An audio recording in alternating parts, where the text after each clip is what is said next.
الحمد لله رب العالمين والصلاة والسلام على سيد الأنبياء وخاتم المرسلين سيدنا ونبينا بالقاسم محمد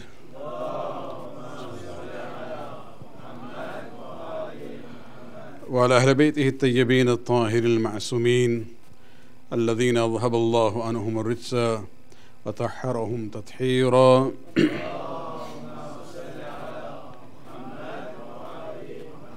واللعنة دائمة الباقية لأعدائهم من الآن إلى قيام يوم الدين. أما بعد، فقد قال الله سبحانه وتعالى في كتابه الكريم: وإذ وعدنا موسى 40 ليلة. صلوات.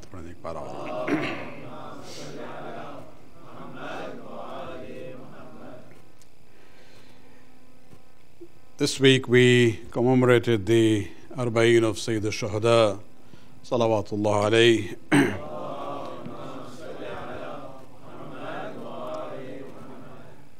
This is the first Thursday after it, and I wanted to, dedicate this evening in talking about this concept of Arbaeen.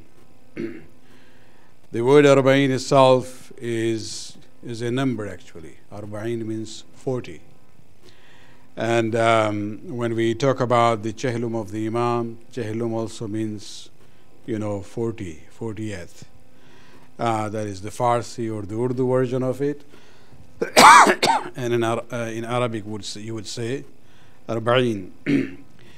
It's interesting to see that there are certain numbers which in Quran Allah subhanahu wa ta'ala in a way has given preference to those numbers over the others. And for example, the number 12 as well as number 40. In Quran, Allah subhanahu wa ta'ala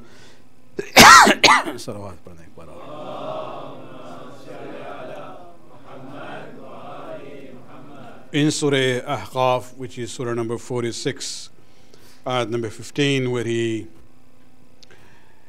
and before that, when he starts about the issue of kindness to the parents, one of those ayat where Allah subhanahu wa ta'ala says, وَوَصَّيْنَا الْإِنسَانَ بِوَالِدَيْهِ, that we have enjoined and advised the people to be kind to the parents. And then he singles out the mother's sacrifice more, where he says she went through the pregnancy and even the deliverance of the baby. Both was a challenging and difficult state for her, so always remember that.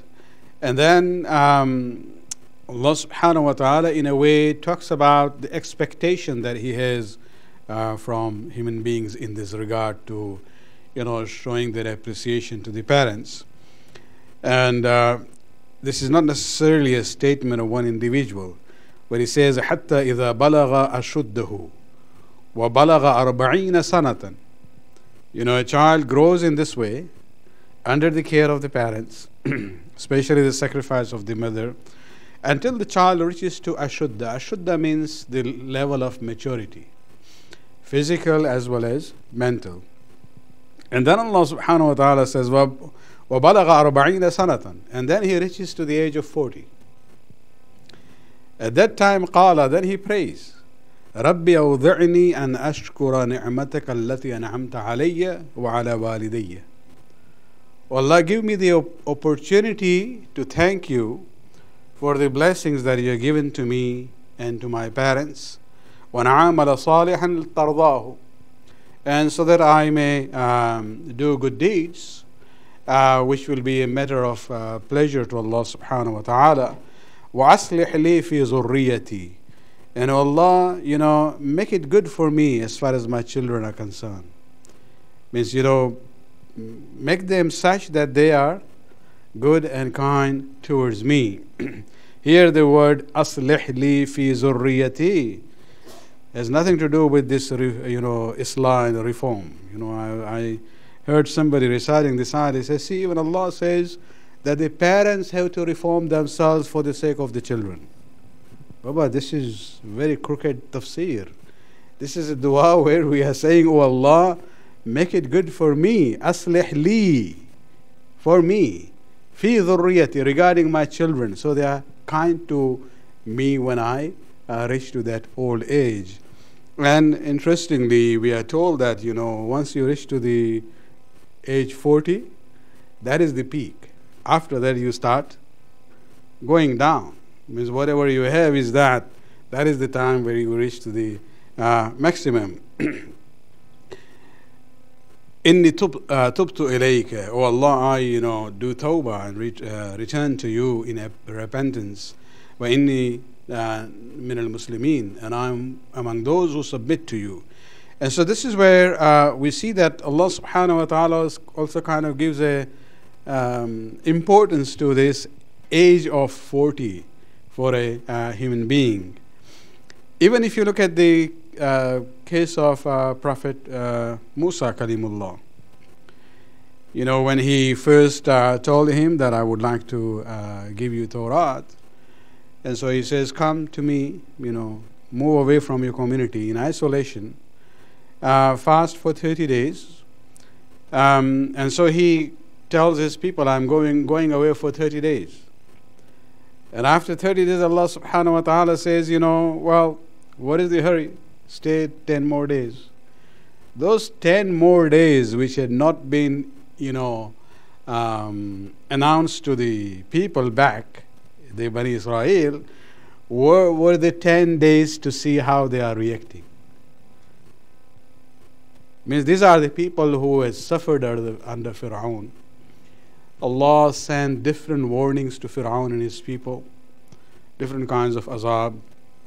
Eventually he delivered them from Fir'aun through Musa. Parting of the sea is one of the major miracles.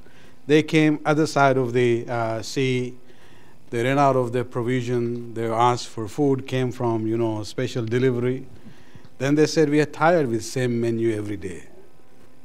So they were given different things, the manna and salwa, as Quran uses the term. Then they said, we get tired traveling in daytime under the sun. So even the clouds were ordered to actually move with them. They reached to a point they didn't have water. There was no stream. Musa was told, and there were 12 tribes. Again, number 12 comes there also. And each wanted to have their own source of water. They didn't want to share one for the whole Bani Israel.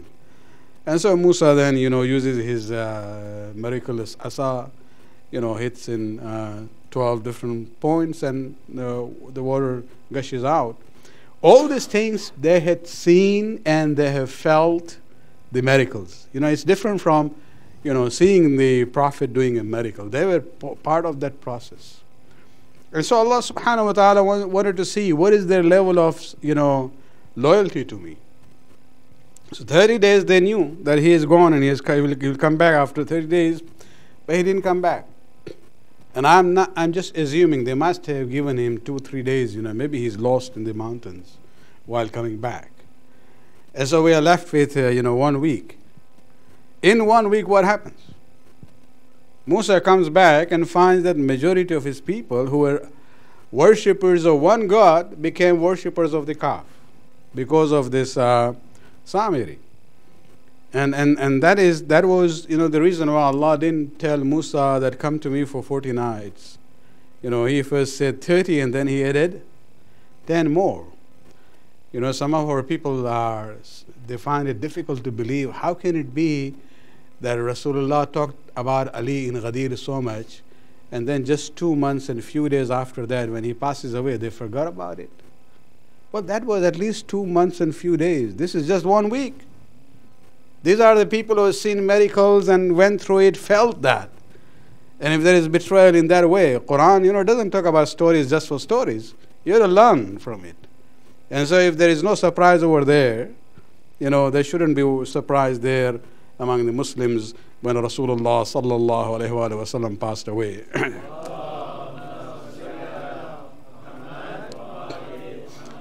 And so this is one incident where we see the number 40 comes in as an important part in the history of religions.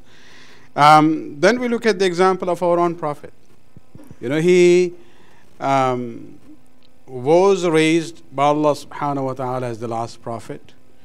So he was a Nabi, but his risalat, his mission, only started when he reached to the age of 40.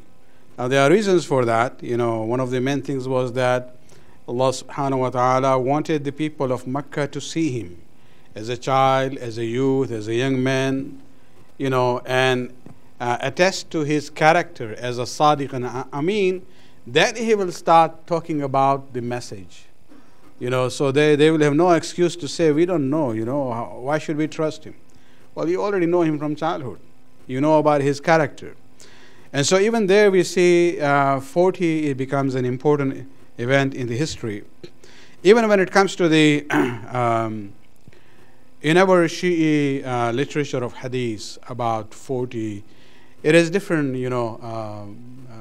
guidelines that we see. For example, many times when we talk about our du'as, we find it is not being acceptable. There is delay in it. We are told, well, do dua for others before you do dua for yourself. And one of the hadiths that we have from 6th Imam, where it says, "Man qaddama arba'in rajulan min ikhwanihi fada'a lahum thumma da'a li nafsihi." A person who actually prays for 40 individuals before himself, and then he prays for himself, استجيب له فيهم وفي نفسه. Allah will respond positively to his dua for them as well as for him. And so this is where, be charitable to others, and Allah will, inshallah, will accept your dua also. Even in namaz al-janaza, we have 5 takbir with 4 zikr in between. The fourth one is actually for the mayyit. The first one is statement of our faith about Allah and Rasul. The second is again about the Prophet and his family, which is a salawat. Third one is a prayer for the Muslims and mu'mineen in general. And fourth one is a prayer for the deceased. And what do we say that? The very first question we have, the statement we have, we say, Allahumma inni la na'lamu minhu illa khayra. That, oh Allah, we don't know anything about this person, the deceased, except good. Many people say that they don't even know what they are saying. But those who come to know about it, they get confused. They say, Maulana, I know this fellow. How can I testify in the presence of Allah subhanahu wa ta'ala and say, Allahumma, I don't know about him. I know everything about him, good and bad. This is where our Imams have actually advised us. These are the du'as coming from them. Look at this hadith which says, إِذَا مَاتَ الْمُؤْمِنِ فَحَضَرَ جَنَازَتُهُ أَرْبَعُونَ رَجُلًا مِنَ الْمُؤْمِنِينَ. When a mu'min dies, and 40 mu'mineen come in the janazah prayers. فَقَالُوا, and all 40 of them say, اللهم إِنِّي لَا نَعْلَمُ مِنْهُ إِلَّا خَيْرًا وَأَنْتَ عَالَمُ بِهِ مِنَّا. That, oh Allah, we don't know anything about him but good, and you know better about him than us. Imam says, قال الله تبارك وتعالى, when he looks at the 40 mu'mineen, and they will say that, and Allah will say, they know about him, yet they are kind of, covering up his evil, only talking about his good. And this is what Allah subhanahu wa ta'ala will say, because they are being kind to him, therefore I'm going to accept their testimony and forgive the sins of this deceased person.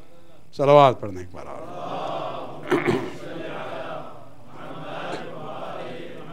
Allah is Sattarul Uyub.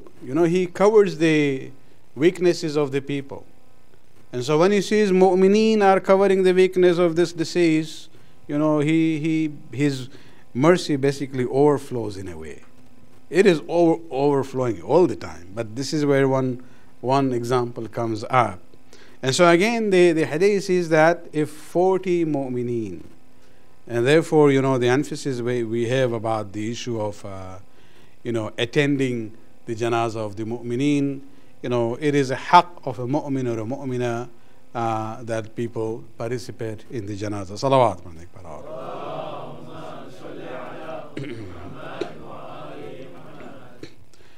There is also a very famous hadith among Shias and Sunnis alike, where the Prophet talks about remembering 40 ahadith. Again, the number there is 40, where he says, "Man hafidha min ummati 40 hadithan mimma yahtajuna ilayhi min amri dinihim." Whoever does the hifz. Hifz literally means to memorize. Whoever memorize from my ummah 14 hadiths, which is useful to them in the matters of their religion, بَعَثَهُ اللَّهُ يَوْمَ الْقِيَامَةِ فَقِيهًا عَالِمًا. He will be raised on the day of Qiyamah as a faqih, as a jurist and an alim. And Imam again says, even from this is from the Prophet, and even from the Imam, the same statements have come. And this is where, people like Allama Majlisi, after compiling many hadiths, where we are told to hafidha, to memorize Arbaeen hadiths, then he explains, he says, what does hafidha mean here? He says, one meaning would be memorizing. The other would be preserving it by memory or by writing down and narrating it to others. And number 3, it could even mean narrating the hadith with the chain of narrators. So you know that this is an authentic hadith.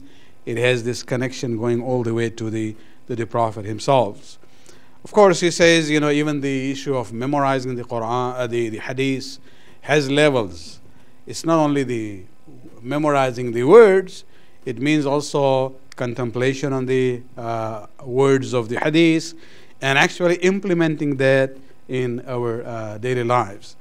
And because of those hadiths, about the 40 hadiths, we see that our ulama have actually focused on this issue.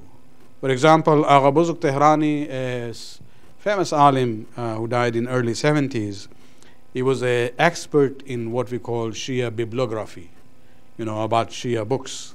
And he has a book known as Az-Zari'a, which is an encyclopedia. And according to alphabetical order, any book about the Shia scholars, would be mentioned there. You just look at the title, and you will get the details: who was written by whom, or where was it published, or if this big book is not yet published, is only existing in a manuscript form on such and such library. So he really did a very, very great service to the scholarly community. Under that, in that book, when it comes to the title of Arbauna Hadithan, 40 Hadith, all those books which have this title, Arbauna Hadithan, Allah Buzurg Tehrani actually has 75 titles listed in there. These are the ulama who have written books known as Arbauna Hadithans, where they have compiled 40 hadiths, and some of them are done with a variety of subjects. Some of them, for example, have just taken one topic and gathered 40 hadiths on this issue. It could be aqidah, Islamic theology, or jurisprudence, or just akhlaq, or Fadail of Ahlul Bayt, for example. You had a famous book by Ayatollah Khomeini, Imam Khomeini's famous book known as Sahih Hadith, 40 hadiths, which is also available in English. That's more on the issue of akhlaq and spirituality, that he has gathered the hadith there, and with a very extensive commentary on the themes of each hadith. And so again, we see this concept of number 40 also coming out in the hadith literature of the Shia ulama and Shia hadith. Salawat padne par aur.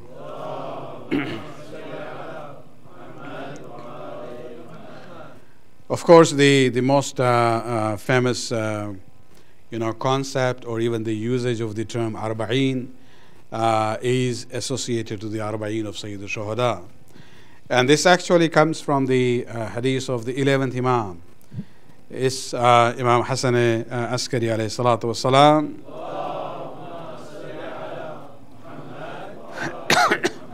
It is important to keep in mind that, you know, the timeline as far as this hadith is concerned.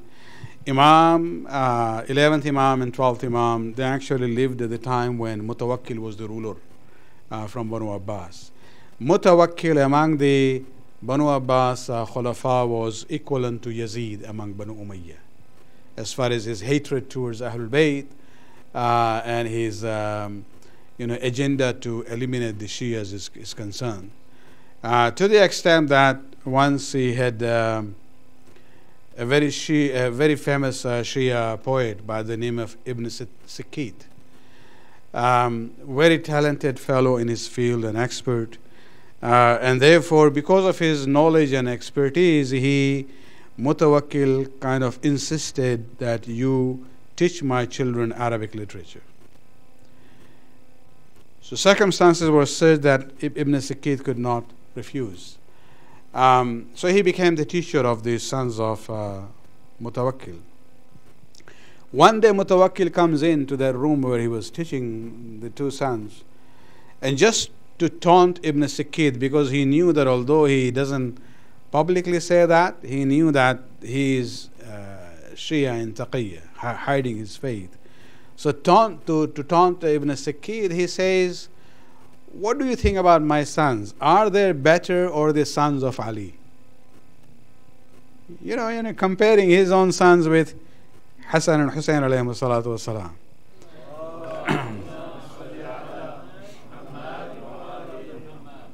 There's a level of tolerance and patience.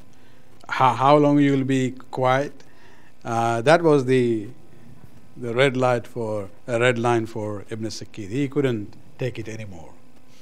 So he told Mutawakkil that you are talking about your sons, comparing them with the sons of Ali.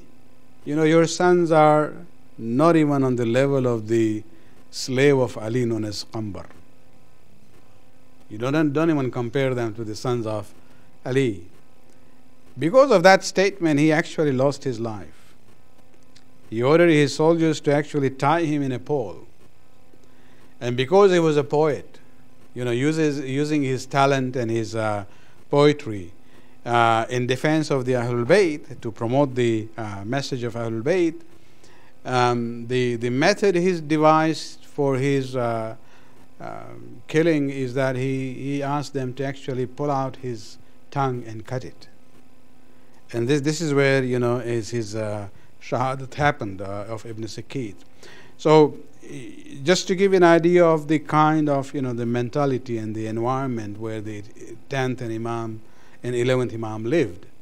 So this was a person who had this extreme hatred towards the Ahlul Bayt.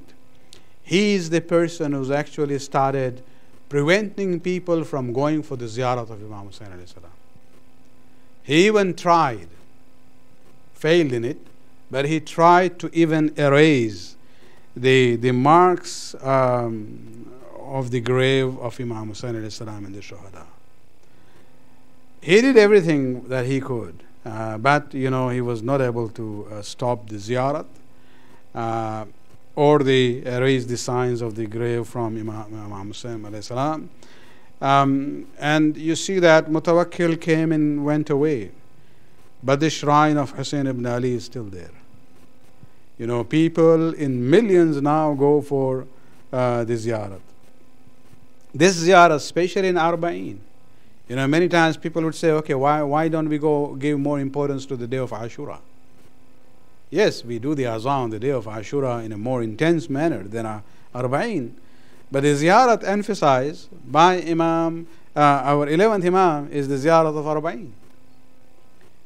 And this is where to know the history. It was, so you have Mutawakkil on one side trying to prevent people from going to the ziyarat of Imam Hussein alayhi salam. On the other hand, you have the 11th Imam coming just towards the end of the time when now the ghaibat will start. He says, Alamatul mu'min khamsa. that the signs of a mu'min, a Shia, are 5 things. Number 1, he says these are the people who salawat 51 rakat. The signs of a mu'min is that they recite 51 rakat, which means 17 rakat of the 5 daily prayers, plus the nafila prayers that you have for attached to every namaz, including the 11th rakat for namaz al-shab. If you count all together, you have 51 rakat there. Then he says the second sign of a believer is that at-takhattum fil yameen. That a Shia, will always start with wearing the ring on the right hand, unlike the Sunni method that they have only in the left hand. Of course, you can have it on both sides, but if you have only one ring, then you wear it on the right side. This is where I balance myself this way.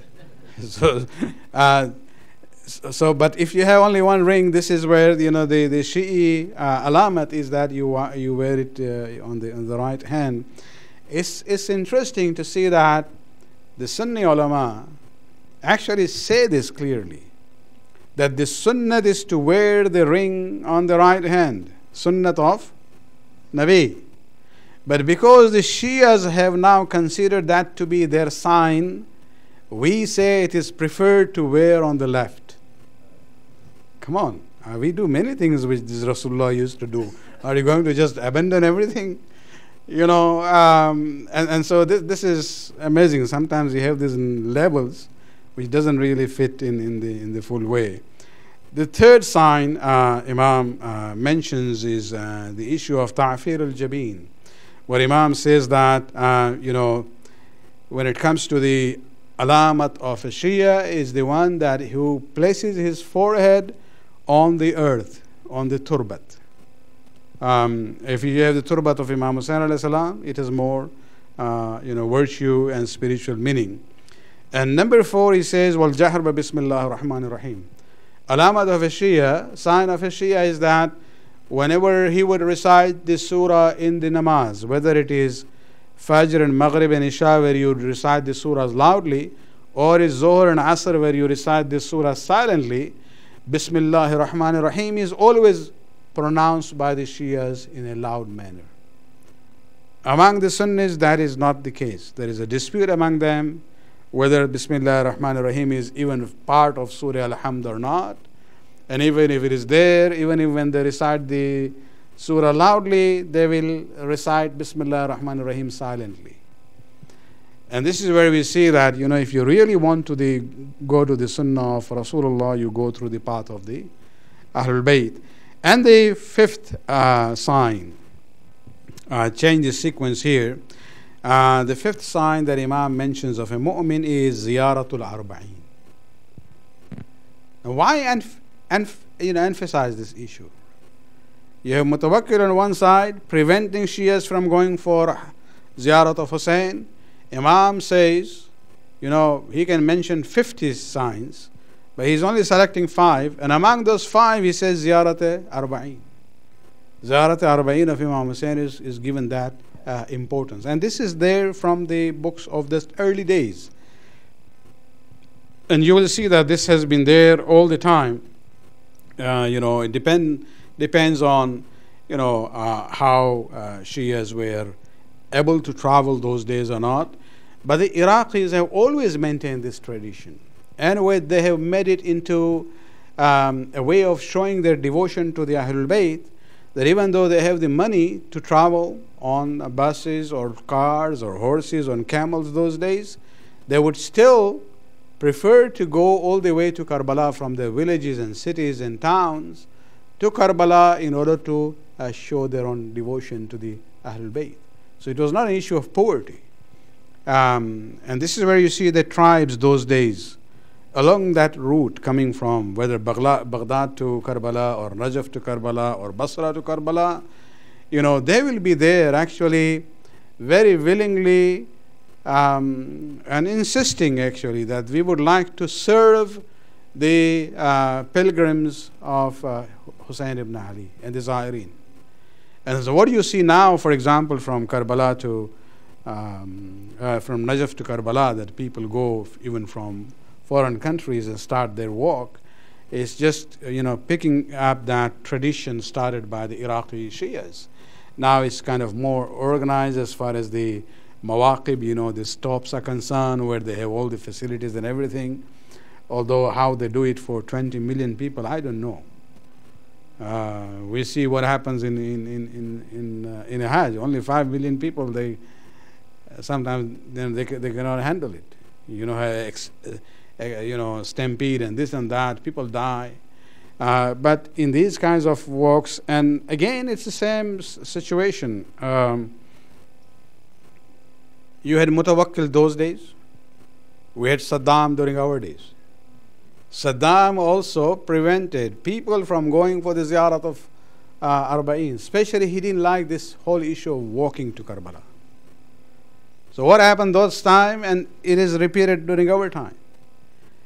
And so, but he was not able to stop that totally. It's interesting, the Americans have brought all these documents from the Saddam's government files. All they brought it here and put it in archives in one of the universities in California. A Shia scholar has been going through the documents, and it was interesting. He was in one presentation he made. He says one of the things that used to really boil the blood of Saddam regarding the late Ayatollah Khoui was saying that, see, I'm trying to prevent this walk to Karbala, but this old man, instead of his old age, still he's going. And because he is going, everybody is going. So even walking by an old marja like Sayyid al-Khoui was something, not acceptable by him. But just as Mutawakkil came and went away, they could not destroy the shrine of Hussein. Saddam also has gone away. And the ziyarat of Hussein ibn Ali has come back in a more powerful manner.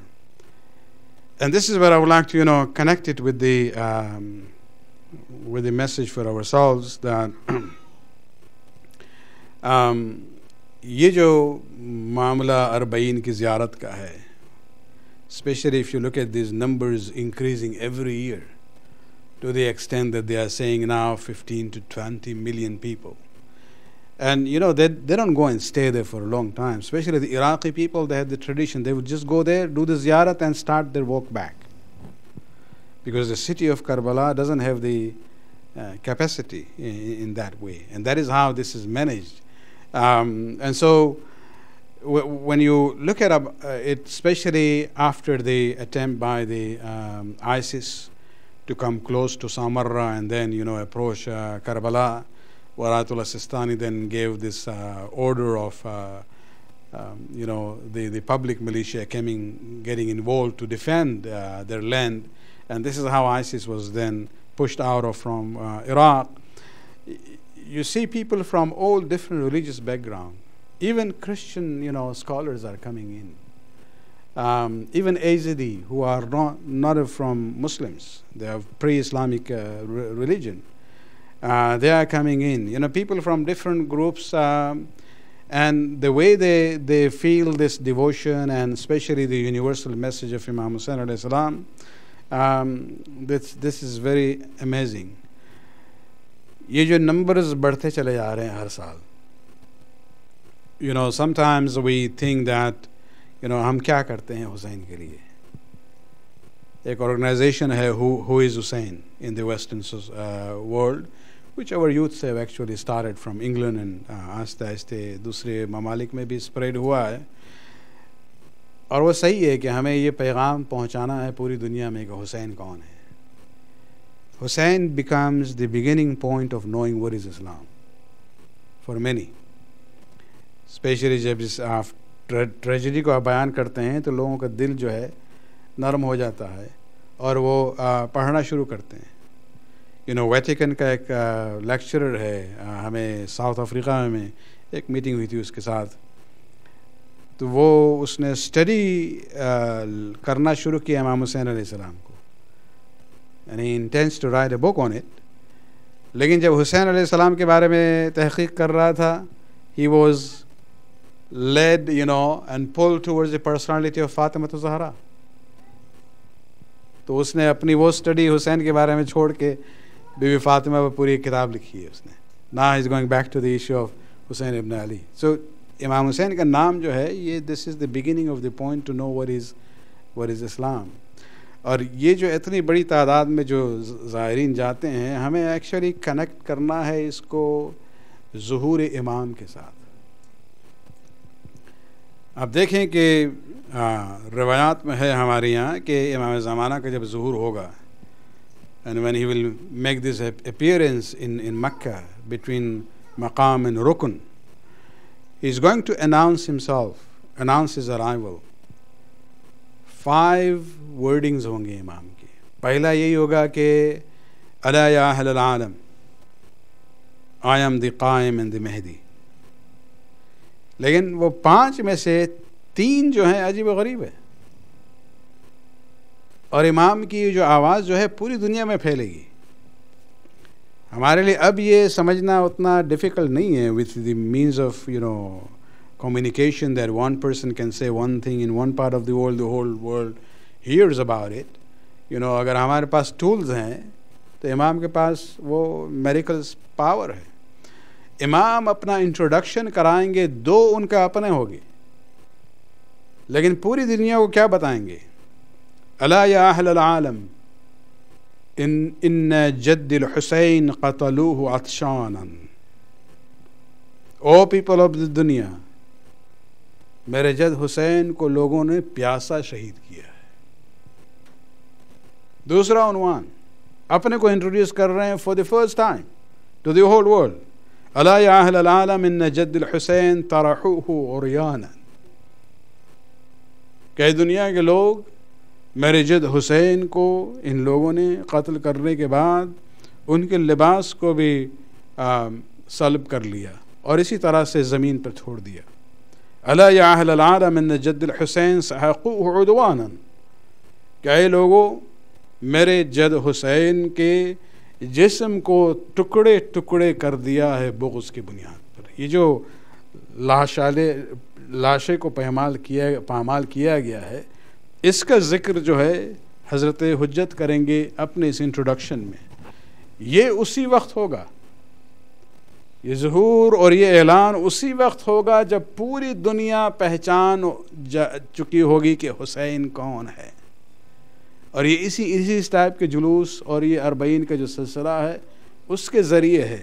جب پوری دنیا حسین کو پہچان لے گی, اس کے بعد امام عصر آئیں گے اور اپنا انٹروڈکشن کرائیں گے اسی عنوان سے کہ میرے بابا کو جو ہے پیاسا شہید کیا گیا, میرے جد جو ہیں ان کے جسم کو عریاں چھوڑ دیا گیا کربلا میں, میرے جد کے لاشے کو پامال کیا گیا ہے.